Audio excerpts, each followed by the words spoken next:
કાકાશ્રી. પ્રણામ. હું કેનોય નિહાળી રહ્યો છું. આપ આટલા નીરસ કેમ છો? હે પ્રિય ભતીજા, હું મારા વિવાહના કારણે આટલો ચિંતિત છું. આપ ચિંતિત ન રહો કાકાશ્રી.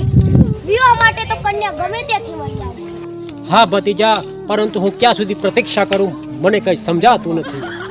હે કાકાશ્રી, આપ વિવાહ માટે કોઈ કન્યા જોવા ગયા તા ખરા? હા, હું ગયેલો જોવા, પરંતુ એ કન્યાએ મારો અસ્વીકાર કરી દીધો. પરંતુ કેમ કાકાશ્રી? મેં એના ગૃહસ્થાનમાં જઈને રાક્ષસની ભાંતિ ભોજન કરેલું, એટલે એને મારો અસ્વીકાર કરી દીધો. પણ કાકાશ્રી, ભૂલ તમારી છે.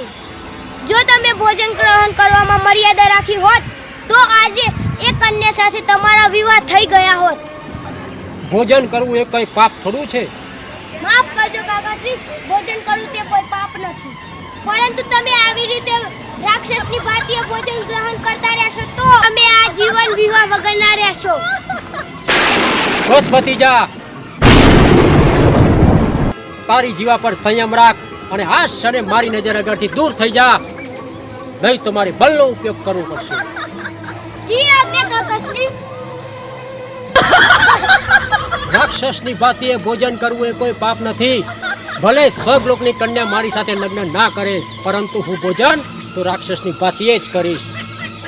રાક્ષસી કન્યા તો મળશે ને મને.